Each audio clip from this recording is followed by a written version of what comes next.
네, 반갑습니다. 반갑습니다. 조금씩 이제 날이 추워지는 것 같습니다. 늘 계절의 변화가 있죠. 그래서 좋은 것 같아요.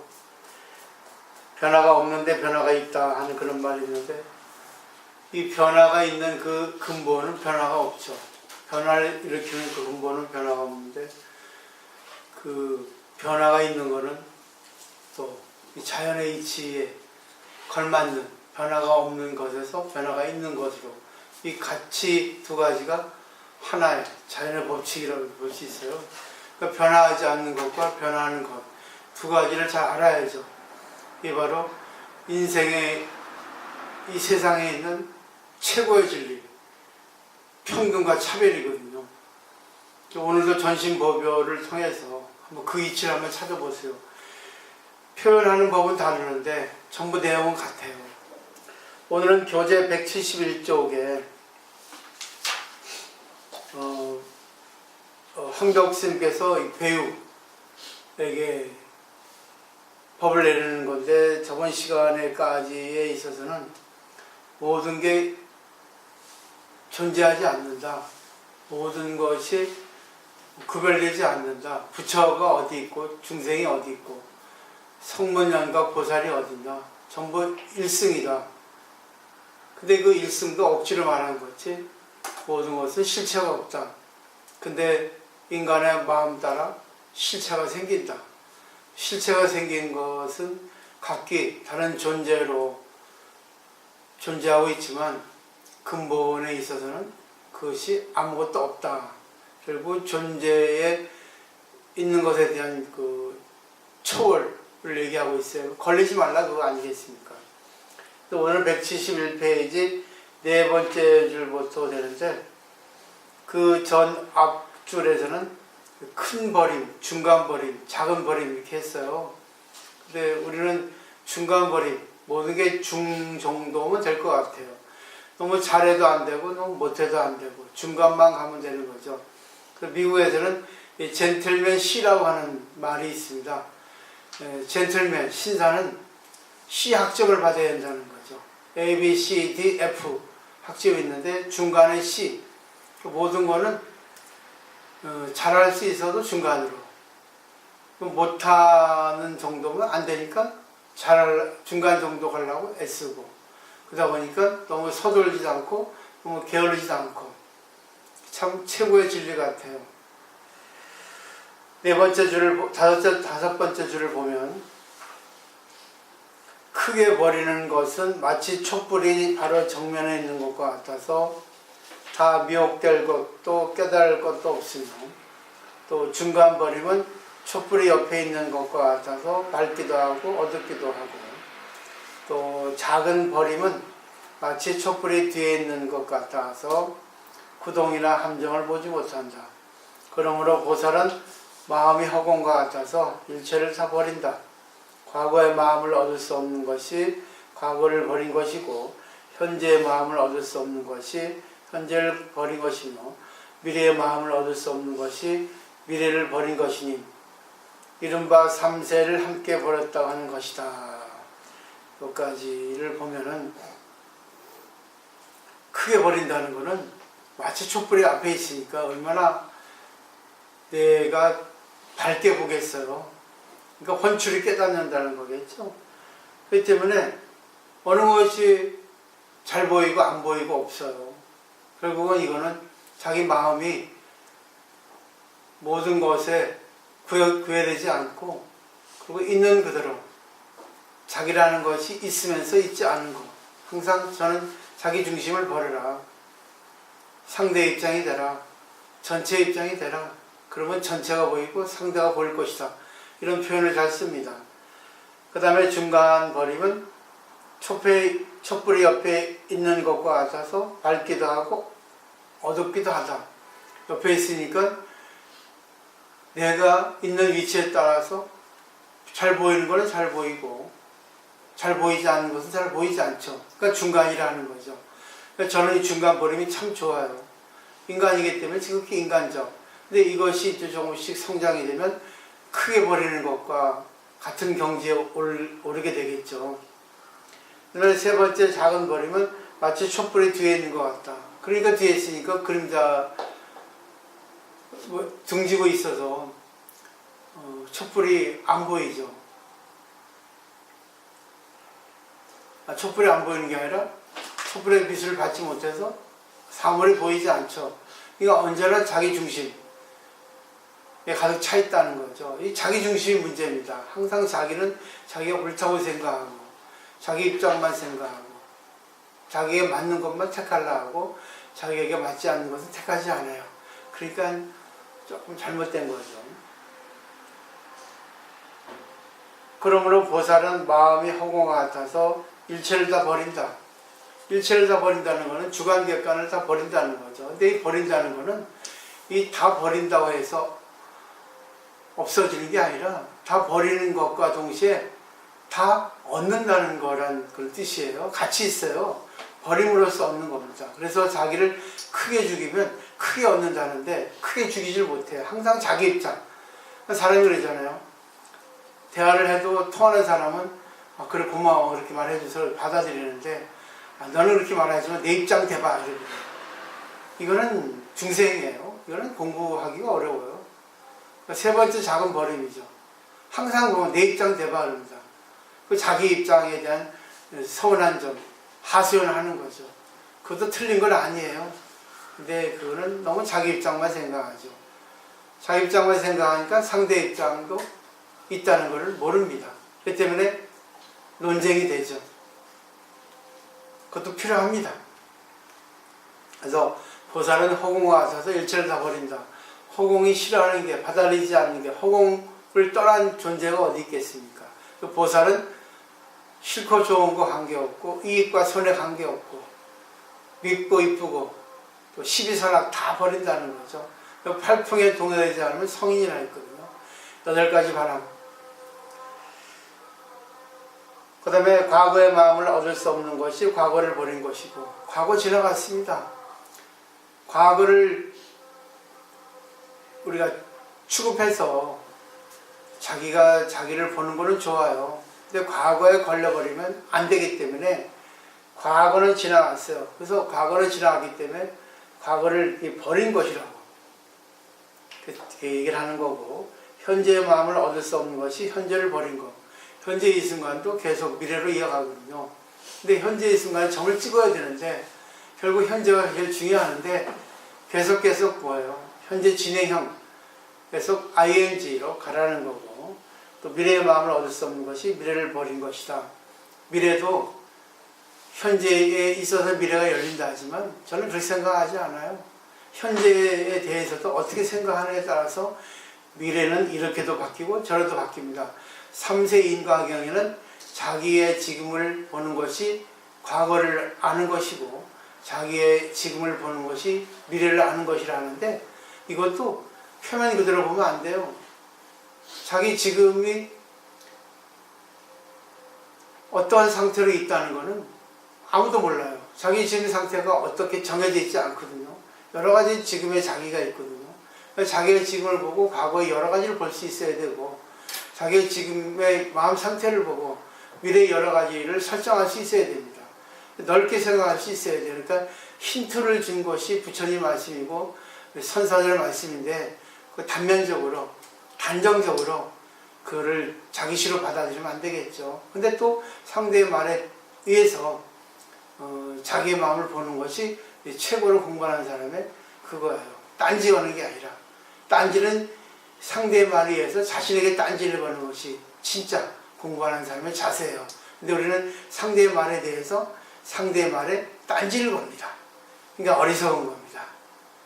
그래서 말해보면 알아요. 오늘 프린트를 좀 나눠왔는데, 준비해왔는데,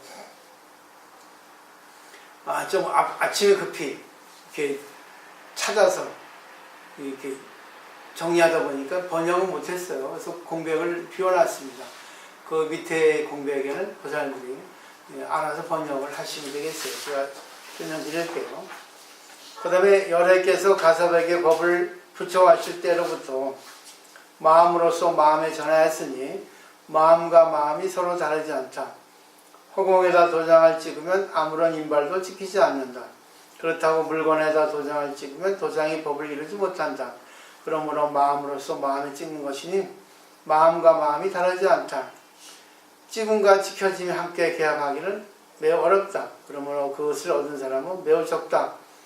그러나 마음은 곧 무심이요 어둠은 어둠이 아니다. 이심전심이죠. 실상무상의 법을 마하가스백이 전한 데 있거든요. 실상인데 무상이에요. 이것이 최고의 진리입니다. 모든 것은 형상이 없어요. 근데 마음으로서 마음에 전하는 거는 전했는데 그것도 형상이 없습니다. 그렇기 때문에 상황이 달라지면 또 마음과 마음이 서로 계약을 해요. 이것이 중요합니다. 저번에는 이렇게 얘기한 거 아닙니까? 그렇게 알아들었는데 이제는 다르게 생각하시고 말씀하는데 이해 안 됩니다. 그건 마음으로서 마음을 받아들이는 게 아닙니다. 네, 이제 상황이 달라지니까 마음도 달라지게 돼 있어요. 그래서 허공에다 도장을 찍으면 그 도장 그 자국이 남지 않죠. 도장을 찍어도 자국이 남지 않아요. 그러니까 눈으로 마주친 사람, 마음으로 마주친 사람은 서로의 마음을 아는 거예요. 그건 하루 이틀 되는 게 아닙니다. 이걸 도반이라 하고 가족이라 하죠. 근데 물건에다 도장을 찍은 거는 그런 흔적이 남기도 하고 도장이 찍히지도 않습니다. 그렇기 때문에 이거는 아무런 증명이 되지 않아요. 그리고 이거는 계약 파기가 될 수 있고 또 계약을 또 서로가 어길 수 있습니다. 왜? 그거는 물건일 뿐이거든요. 마음으로 찍었지만 그건 흔적일 뿐이지 상황이 달라졌으니까 어쩔 수 없다 해가지고 또 무시하게 되겠죠. 그렇기 때문에 무심이라는 것, 또 얻은 것도 얻은 것이 아니다. 이것이 중요합니다. 이것이 중요해요. 부처님은 세 가지 몸이 있는데 법시는 자성의 허통한 법을 설하고 보시는 일체 청정한 법을 설하고 화시는 육도 만행법을 설한다. 법시인의 설법은 어느 음성, 형상, 문자로서 구할 수 없으며 설할 바도 없고 증득할 바도 없어서 자성이 허통할 뿐이다. 그러므로 이르기를 한 법도 설한 것이 없는 것을 설법이라 이름한다고 하였다. 보시며 하시는 근기에 따라 강화하여 나타나고 설하는 법 또한 현실에 따르고 근기에 맞춰 섭수하여 교하는 것이니 모두 참다한 법이 아니다. 그러므로 보합이진 요망이언이라고 개성이 나와 있고 여기서는 보신과 하시는 참다한 부처가 아니고 법을 설하는 자가 아니다라고 한 것이다.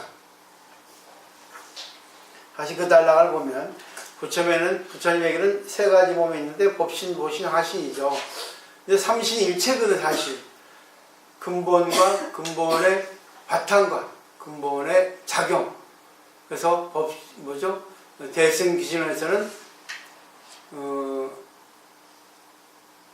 갑자기 뭐였죠? 3대 최상용이라 했죠? 최대, 상대, 용대. 바로 거기에 해당이 될 수 있다고 연결시킬 수 있죠. 자, 부처님한테는 세 가지 몸이 있는데 법시는 자성의 허통, 허는 비어서 통한다는 겁니다. 이 허통이라는 게 참 좋은 말이에요. 비어있기 때문에 통하는 겁니다. 내 마음에 비어있기 때문에 통하는 거예요. 근데 비어있다고 해서 비어있는 게 아닙니다. 비어있기 때문에 통하는 겁니다. 결국은 선정과 지혜를 얘기합니다. 내 마음이 비워져야만 통합니다. 내 마음에 어떤 마음을 가지고 있으면, 생각을 가지고 있으면 거기에 잣대를 이루어서 통한 거는 통하고 통하지 않는 것은 안 통합니다. 또 보시는 일체 청정한 법을 설하고, 보시는 일체 청정한 법이라는 것은 상대적인 거예요. 도론 법에 대해서 청정한 법입니다. 그러니까 이거는 경험적인 것, 상대적인 것을 얘기하는 거예요. 근데 법시는 허통이니까 아무것도 없는 것이 통한다는 것이고, 근본 자체를 얘기하고, 보시는 근본적으로 진리에 의해서 받은 것의 경험, 체험에 의해서 상대적인 것을 설정해서 청정한 것만 설하는 것이 보신이고, 세 번째 하신은 육도 만행법. 육도 만행. 육도에서 만행이 나옵니다. 육도는 육바라밀이죠. 육바라밀의 근본 법인데 6가지인데 여기서 만행, 만 가지, 수없이 많은 것이 나온다는 거죠. 만행이라는 것은 그냥 뭐 형용어죠. 많다는 뜻이죠. 육도 만행이라고 이렇게 붙여서 씁니다. 합해서. 그 다음에 또 이제 여기서 또 부족하다고 느끼시니까 황벽선사가 법신의 설법은 언어, 음성, 형상, 문자라서 구할 수 없으며 설할 바도 없고 증득할 바도 없어서 자신이 허통할 뿐이다. 그리고 주관 객관이 끊어졌기 때문에 언어, 음성, 형상, 문자, 이거는 세상에서 추구하는 바에 잣대예요. 문자, 언어 그런 것도 상대적인 개념이거든요. 이거는 약간 허방다리가 있어요. 좋다, 싫다에 상대합니다. 이쁘다, 밉다에 상대합니다. 옳다, 그릇된 것에 상대합니다. 문자도 그렇고 형상도 이것이 있으면 저것이 있습니다. 전부 우주의 진리는 하나인데 프리즘을 통해서 여자, 남자, 또 뚱뚱, 말름, 또 유전자 그런 것도 다 달라요. 세포도 다르고. 세포는 같겠지만 유전자가 다르겠죠. 그 때문에 설할 바도 증명할 바도 없어서 자성이 허통. 그러니까 설할 것이 뭐가 있겠어요. 주관객관이 하나가 있으니까 그냥 무언으로 말없이 허통할 뿐이죠. 그러니까 말할 것도 없으니까 뭐예요. 거기서 느낄 게 뭐가 있겠어요. 증득할 거, 체험할 게 뭐가 있겠어요. 그냥 그대로 뭐예요. 자성이 허통. 자성이라는 거는 진리 그대로 그냥 한순간 이신전심이죠. 부처님이 금바라 꽃을 드니까 가섭이 빙긋 웃는 것처럼. 그러니까 서로 마음이 통한 사람은 서로의 얼굴을 쳐다봐도 통할 뿐입니다. 무슨 생각을 하고 있는지. 특히 회의를 할 때 그렇습니다. 특히 대화를 할 때 그렇습니다. 대화를 하기 이전에도 서로의 마음이 통합니다. 그러니까 말없이도 서로 기분이 좋고 편안하죠. 그러니까 손만 잡아도 좋은 거예요. 같이 있기만 해도 좋은 거예요. 말이 필요 없죠. 그 다음에 그러므로 이르기를 한 법도 설한 것이 없는 것을 설법이라 이름한다고 하였다. 부처님께서 49년 설법을 해도 한 법도 설한 것이 없어요. 결국 뭐겠어요? 다 알고 있는 건데 군더더기 얘기했을 뿐이야. 네가 지금 잊고 있었으니까. 근데 잊고 있었는데 내가 얘기해주니까 알았지? 그러니까 내가 얘기해도 얘기한 바가 없는 거야. 네가 잊고 있는 것, 원래 갖고 있는 것을 내가 꺼내줬을 뿐이니까. 그러니까 내 탓이, 내 덕분이 아니지. 네 얘기 원래 갖고 있는 건데 의사가 환자를 치료해도 의사는 좀 빨리 치료해줄 뿐이지. 원래 병자의 몸에 자연 치유력이라는 것이 있기 때문에 원래 그대가 치료한 거지, 스스로 치료한 거지, 내가 당신을, 의사가 당신 환자를 치료한 것이 아니다. 이런 논리가 형성이 됩니다. 다만 의사는 빨리, 그 사람이 이제 조금 더 빨리 낫기를 원하니까 빨리 낫게 해줬을 뿐이죠. 저도 마찬가지죠. 그 다음에 보신형하시는 근기에 따라 감흥하여 나타나고 설하는 법 또한 현실에 따르고 근기에 맞춰 속소하여 교하는 것이니 보신화신. 그 보신이란 체험불이에요. 이상불입니다. 그러니까 체험이 같은 사람은 하나가 되고 또 화신은 그거에 의거해서 상대에게 변화해서 나타나는 겁니다. 상대의 원하는 말, 상대가 원하는 물건, 상대가 말하는 표정, 이게 바로 보신, 화신인 거예요. 그래서 어떤 것을 설정해서 하기 때문에 설정이라는 것은 상대적인 거죠. 원래 아무것도 없는 것에 의하는 것이 아니라. 그래서 이거는 모두 참다운 법이 아니다. 보신, 화신은. 그랬죠?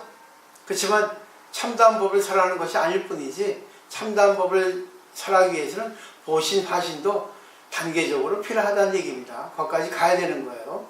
근데 선에서는 그냥 마음과 마음으로서 서로 하나가 되는 겁니다.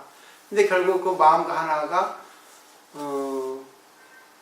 되기 어려우니까 하나가 서로 말과 글과 표정과 행동을 취해서 상대의 체험에 의해서 이제 아무것도 없는 그런 경지로 올라가는 그런 방법일 뿐입니다.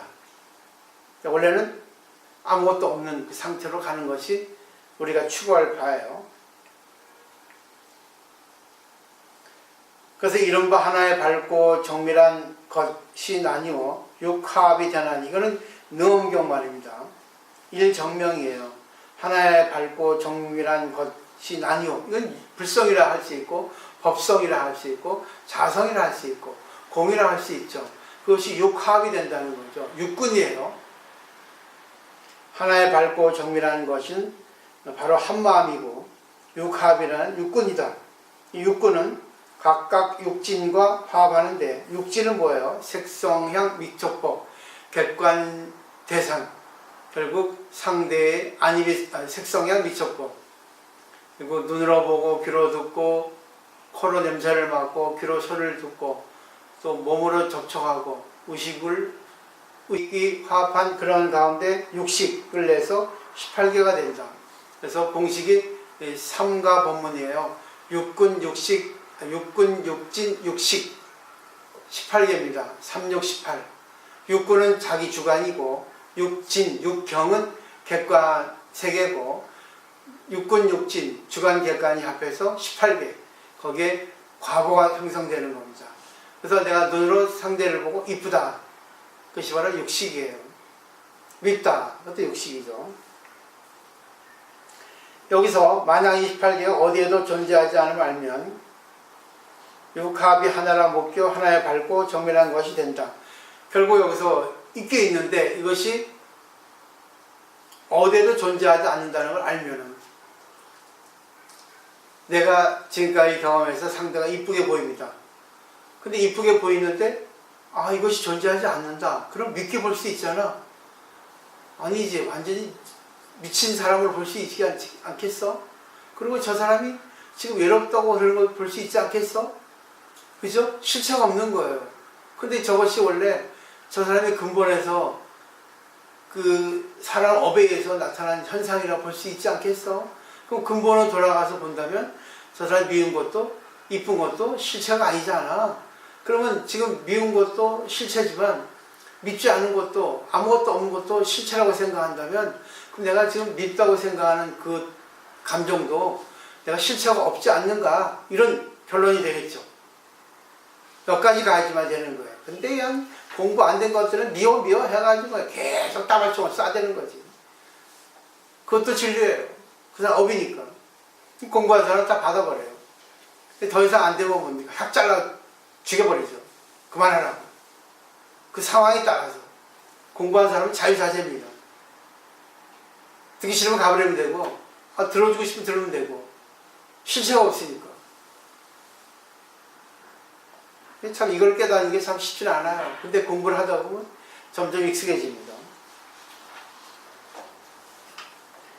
그 다음에 보세요. 그런데 도를 배우는 이들은 이것을 모두 알면서도 하나의 밝고 정밀한 것과 육합에 대하여 아르마리를 지어 마침내 교선에 묶여 본래 마음에 개합하지 못한다. 여러 가지 말을 하지만 결국 하나의 정밀한 밝음, 그것에 도달하지 못한다는 거죠. 말에 걸려서. 말은 달을 가리키는 손가락에 불과해요. 근데 손가락이 없으면 달을 보지 못하잖아요. 그죠? 손가락은 나침판이에요. 표시판이라고요.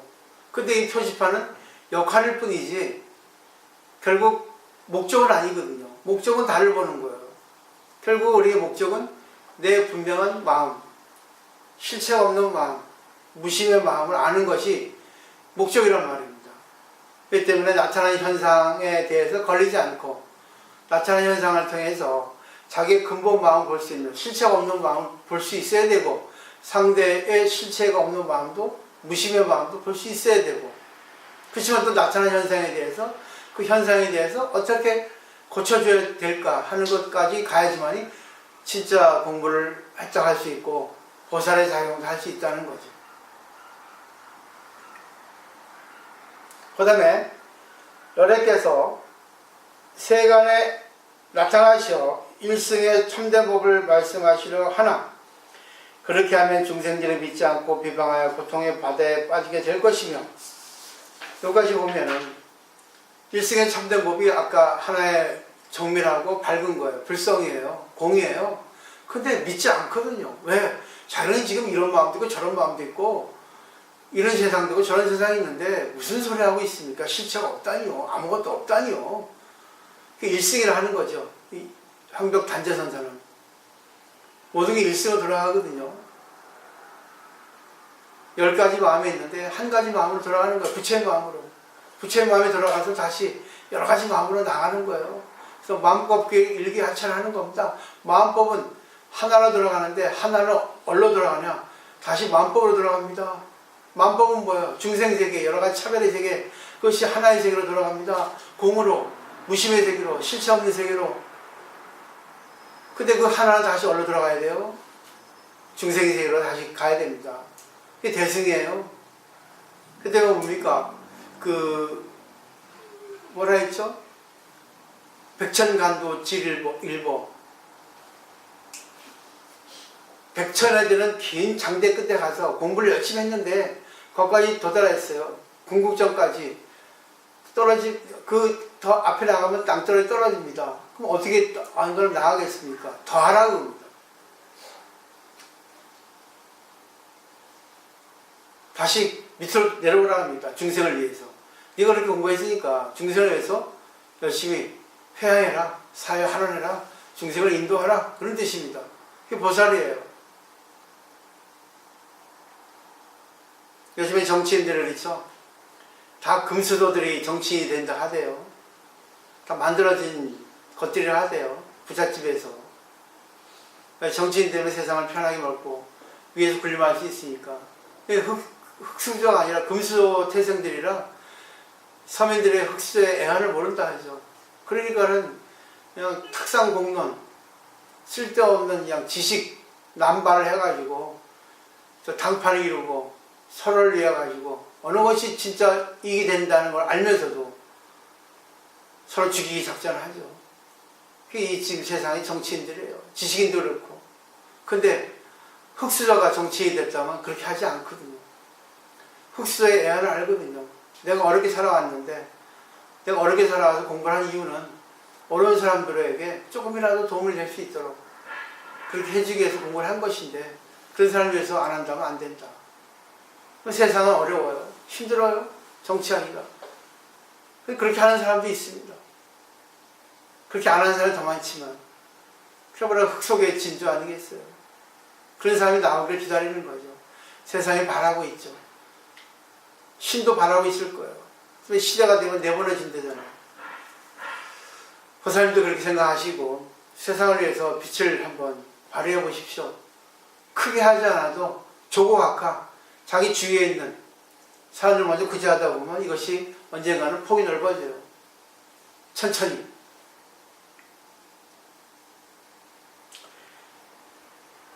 그 다음에 몇몇 줄 일승법을 설하라고 했지만 잘 안 되는 거예요. 받아낼 사람이 많지 않으니까.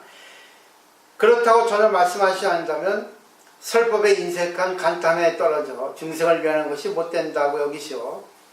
위묘한 도를 베푸시고 방편을 세워 삼승이 있음을 설하셨다. 이 법화경의 인용입니다. 그걸 알고 있으면서도 설하지 않으면 간탐죄예요. 내가 아끼는 겁니다. 아이 해봐야 뭐하겠어. 그리고 탐욕이에요. 탐욕은 뭘 바라는 겁니다. 뭘 바라겠어요. 중생들의 존경을 바라겠죠. 간탐죄에 빠지는 큰 스님들이 많아요. 자기의 법을 쉽게 얘기해 줄 수 있는데 쉽게 얘기해 주지 않습니다. 자기를 아끼는 거예요. 왜? 탐하기 때문에, 탐욕이 있기 때문에. 상대의 존경, 상대의 돈을 바라기 때문에 그렇습니다. 간탐죄에 빠지는 큰 스님들이 많습니다. 그 때문에 큰 스님들은 법을 알기 쉽게 중생에게 회양해야 돼요. 알기 쉽게 설해야 되는데 그렇게 하는 선생님이 많지 않습니다. 그래서 1승에서 3승을 나눠야 돼요. 3승은 방편입니다. 송원영과 보살이죠. 3승에서 또 뭡니까? 100승으로 나눠줄 수 있겠죠? 그죠? 인간이 살아가는 법이 100가지도 넘잖아요. 100가지는 많다는 뜻이지만. 그러니까 중생 각기 근기에 따라 말해줘야 되기 때문에 부처님은 대개설법이라고 말씀하셨고 응변교학이라고 말씀하신 거예요. 그 다음에 가르침에는 대승과 소승이 있고 깨달음에는 깊고 얕음이 있으나 이것은 모두 근본법이 아니라 그러므로 이르기를 오직 일승의 길이 있을 뿐 나머지 둘은 참된 것이 아니라라고 하였다. 그러나 끝내 한마음의 법을 나타내지 못하였기 때문에 가섭을 불러 법자를 함께 하시고 따라 한마음을 부처하셨으니 이는 언서를 떠난 설법이다. 이 한 가닥의 법령이 따로 행해지고 있으니 만약 개합하여 깨달을 수 있는 사람은 그 즉시 부처의 지위에 이른다 까지 하도록 하겠습니다. 보이지 않는 법이라는 거예요. 보이지 않은데 보려고 하면 볼 수 있다는 거죠. 그래서 화엄경에도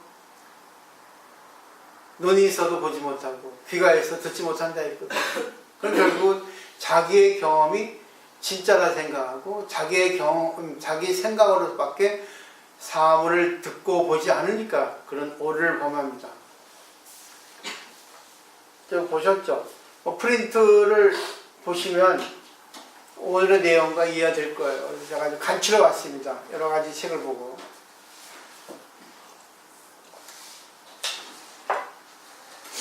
첫 번째는 지도문안 유형가태 신신명이 나오죠. 그런 지도문안 지극한 도 진리는 최고의 진리는 어렵지 않다는 거죠. 유형간태보다는 오직 간택을 싫어한다는 거죠. 간택이란 뭐야? 자기 중심으로 옳고 그르고 시비 분별을 싫어한다는 겁니다. 그러니까 자기 중심을 버리라는 거예요. 두 번째 EP 1214 노승 사덕 12시 이문 나 계시 EP 1214는 그대는 12시의 불임을 받는다. 그러나 노승은 12시의 불임을 받지 않는다. 이거 아니다. 잘못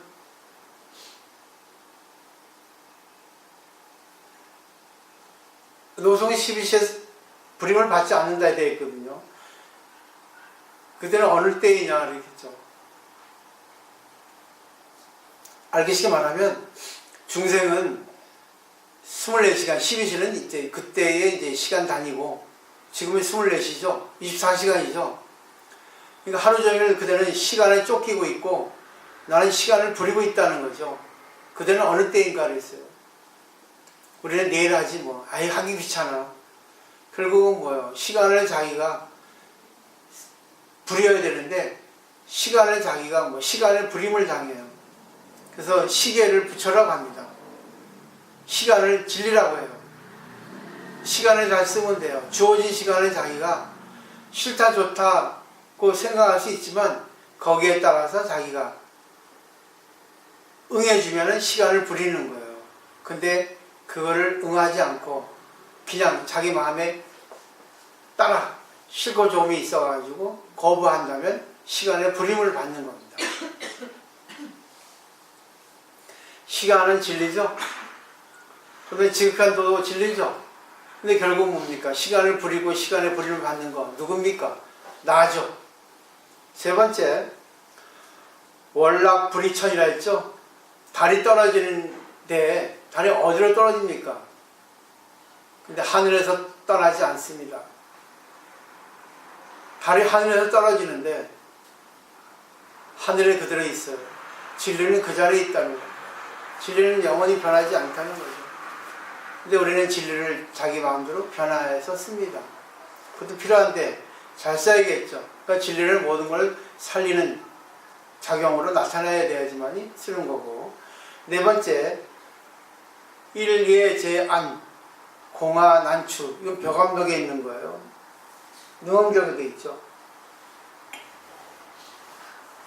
눈에, 지금 제가 눈에 뭐가 껴서 눈에 막이 껴가지고 흐릿흐릿해요. 그러니까 눈에 뭐 막이 끼면은 허공꽃이 어지러이 떨어지는 거예요. 허공에 꽃이 있습니까? 그러니까 눈에 막이 끼지 않으면, 눈에 뭐가 들어가지 않으면 사물이 잘 보이는데, 눈에 뭐가 끼면은 사물이 어지럽게 보인다는 뜻이죠. 결국은 이것도 자기의 더러움에 비유합니다. 자기 생각, 주관, 이걸 없애라는 얘기예요. 다 똑같죠? 다섯 번째, 성수 천년취. 이거는 일본의 탄산수 얘기했어요. 소나무는 천년이 푸릅니다. 변하지 말라 그럽니다. 근본은 변하지 말라 그래요. 순간순간에 따라서 변하는 건 있어도 근본 요지는 변하면 안 됩니다. 인간은. 근데 우리는 왜 변합니까? 이익과 손해에 따라 변합니다. 싫고 좋음에 따라 변합니다.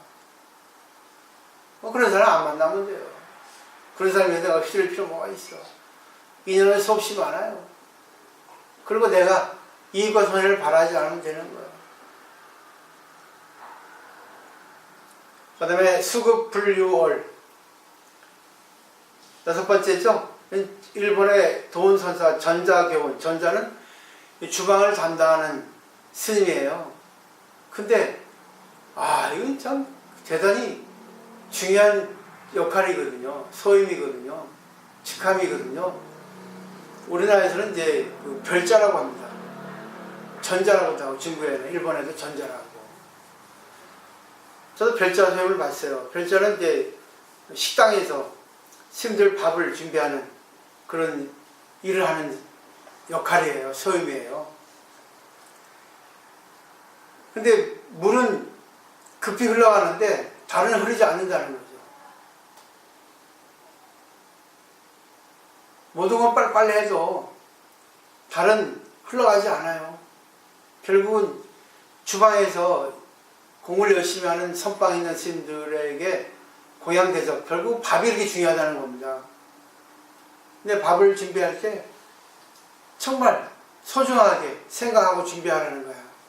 천천히. 그죠? 그리고 물은 흘러가도 달은 흘러가지 않죠. 그 자리에 있잖아요. 결국은 변화 있으면서 변화가 없는 거 하라는 거예요. 그 때문에 우리들의 마음가짐보다는 정말 우리 지금 공양 준비하는 그런 분의 마음가짐. 내가 이렇게 할 수 있었다. 내가 잘나지 않은 게 아니라 이렇게 공부하러 오는 분들에 대해서 공덕을 쌓을 수 있는 것이 참 중요하다. 그렇다고 교만하면 안 되는 거예요. 저자네들하고 교만해요. 양계보살도 요즘에 또 저 있으니까 조금씩 교만해지고 있어. 말이 많아지고 목에 힘을 주고 있어. 고개 삐딱해지고 느끼거든. 말을 안 했어. 근데 이걸 또 준비하다 보니까 얘기하는 거야. 그럴수록 고개 숙이는 거야. 하게 해서 고맙습니다. 덕분입니다. 내가 어디서 이렇게 덕을 쌓겠습니까? 돈을 받고 하는 것도 아니죠. 식당에 가면 돈을 받고 해야 돼. 절의 봉양주는 또 직장이야. 월급을 받고 해. 근데 내가 정말 보살행을 하는 거야. 그렇게 해야 되는데 왜 저기 사례 들어가면 고개 빳빳하게 쓰고 이거 툭 나와가지고 꼴보기 싫게. 그 다음에 일곱 번째, 인평불호 수평불류. 이거는 당나라 시인 한유가 자기 시집에서 얘기한 건데 뭐겠어요?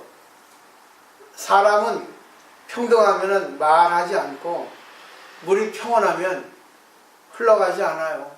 느끼시죠? 네, 사람은 잘해도 욕먹고 못해도 욕먹고 중간에도 욕먹고 말 많이 해도 욕먹고 말 안 해도 욕먹습니다. 그러니까 사람이 뭔 말하면은 거기에 대해서 어떤 것도 말하지 않는다는 겁니다. 받아들인다는 거지. 상대에 대해서 뭘 또 바라지 않고 말하지 않아. 물도 그러잖아. 물이 깊을수록 흘러가지 않잖아. 물이 얕으니까 쫙쫙쫙쫙쫙 흘러가지. 소리 내면서. 여덟 번째는 호사불출문, 악사행천리예요.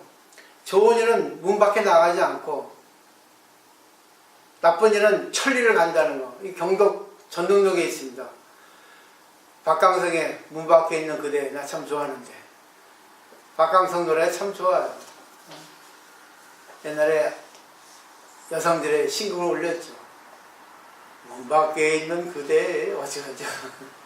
제목 가사를 모르겠고.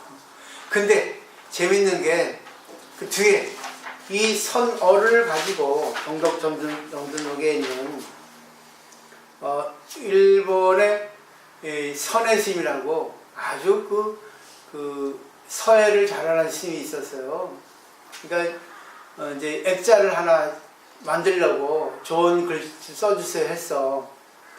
근데 이분이 참 재미있게 쓰는 게 집 주위를 둘러싼 가난신, 빈핍신 했어요.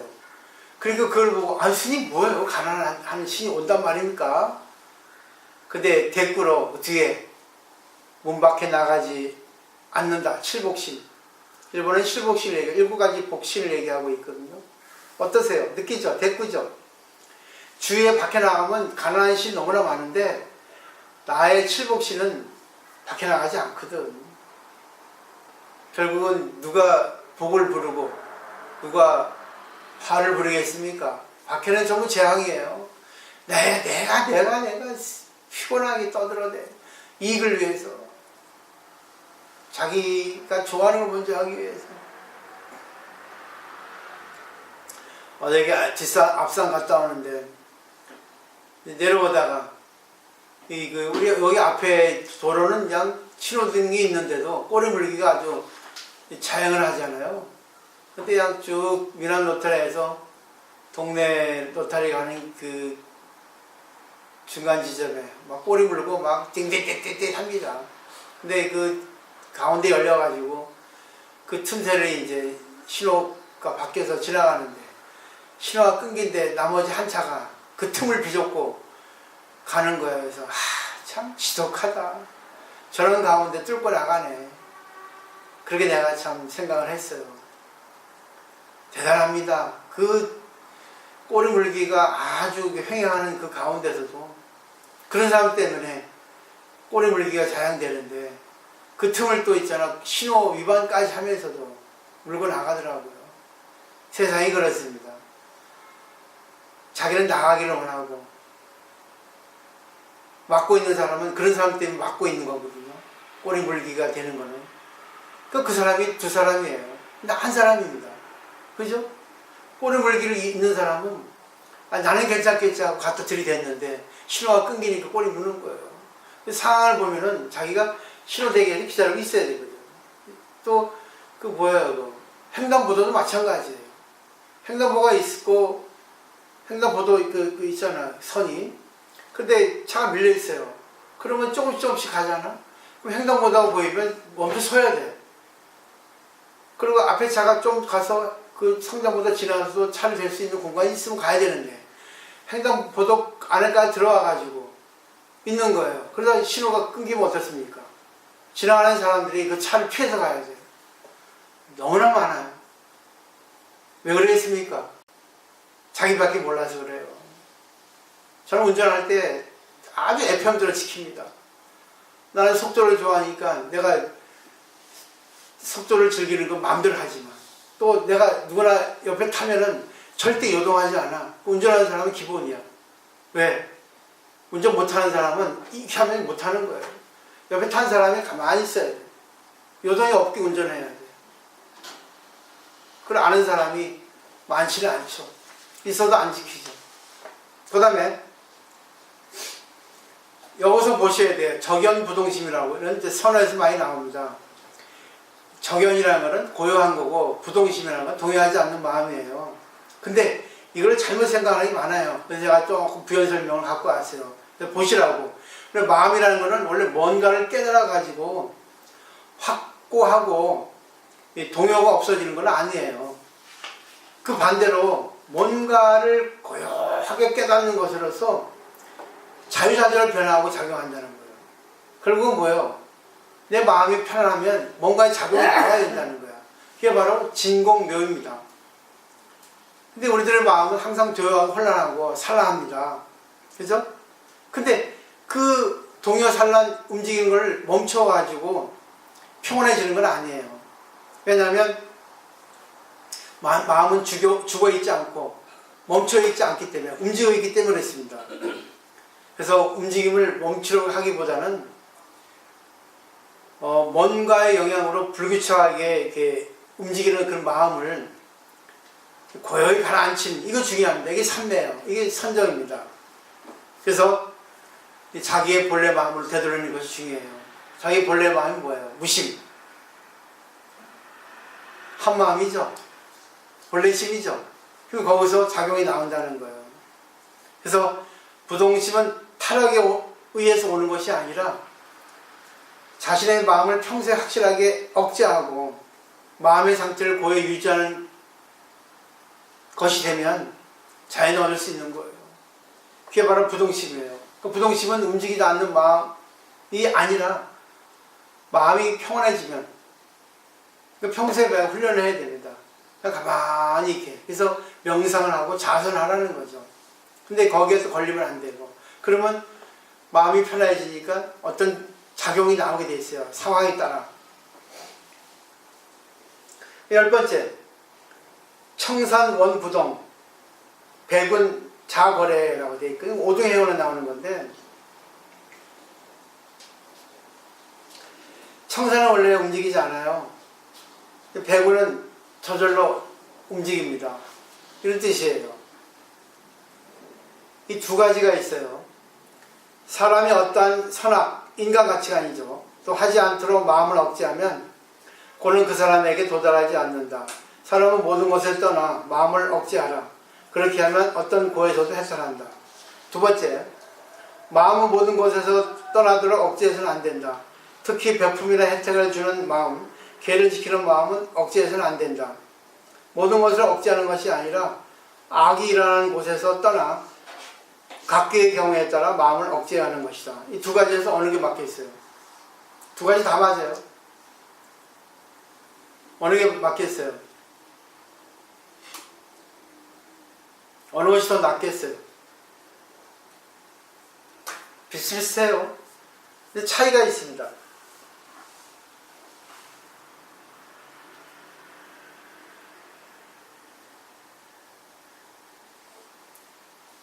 위에 거는 신이 한 말이에요. 모든 것에서 마음을 동요시키지 말라. 근데 이건 너무나 범범합니다. 너무 범위가 넓어요. 근데 밑에 거는 부처님 말씀이에요. 억제할 필요 없다. 근데 자기 마음이 일어날 때, 내가 남에게 베풀었다 하는 마음이 일어날 때 거기서 조절하라 그겁니다. 내가 왜 베풀었어? 베풀게 했던 상대 덕분에 베풀 수 있었던 것이지. 아니야. 내 덕분이 아니라 상대 덕분이야. 내가 순간 자기 생각, 자기 중심, 자기가 교만한 마음이 일어날 때, 그때 악이 나올 때, 안 좋은 마음이 나올 때, 그때 억제하라고 합니다. 그죠? 틀리죠? 내용이. 전체적으로 억제할 필요 없이 내 마음이 안 좋을 때만 억제하면 되는 거예요. 이걸 하루아침에 되는 게 아니니까 훈련을 계속 해야 됩니다. 11번째, 락부재 천당, 고부재 지옥입니다. 또 상식 만천하, 지심등기인입니다. 이건 대어렵. 우리 그 서강의 주인공, 송나라 때 대종고 스님이에요.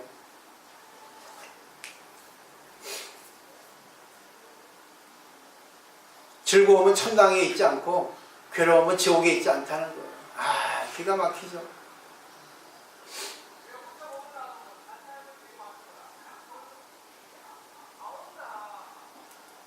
있지 않습니까? 그 다음에 그 밑에 게 너무 멋있어요. 상식 만천하,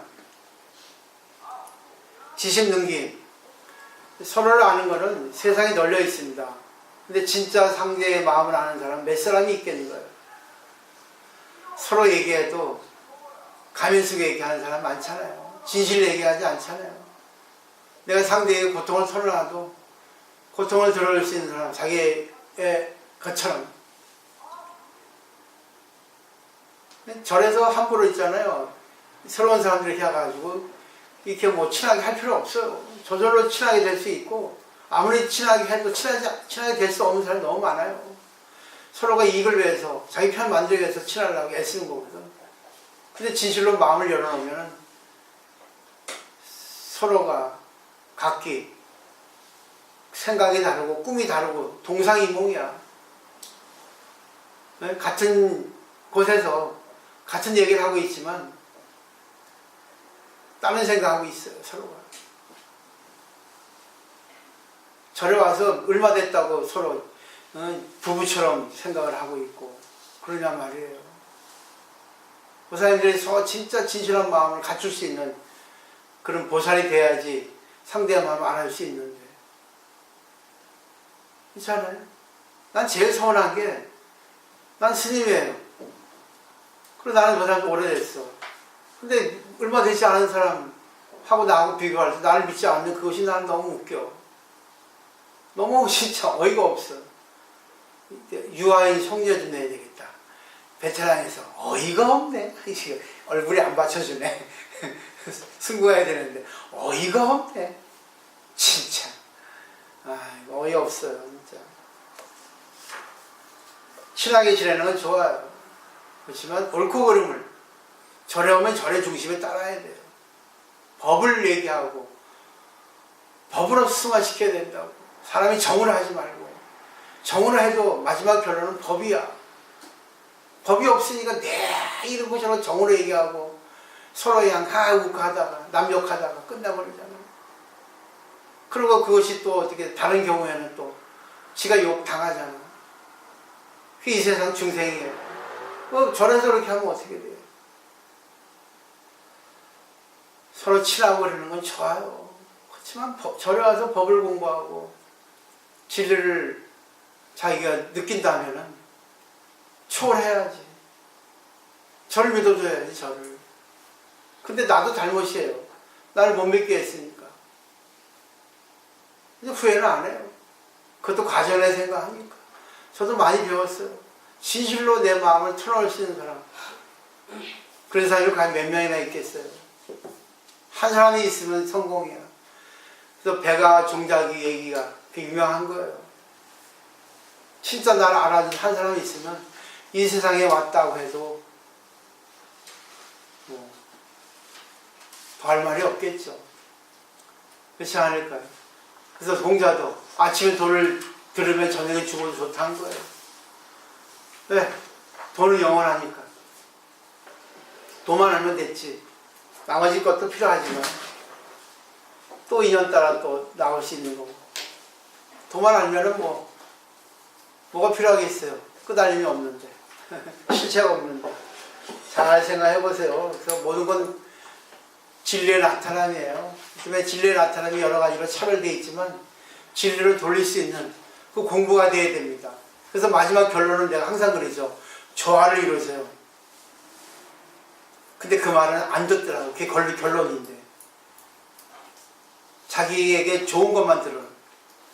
맞춰주는 말만 듣더라고.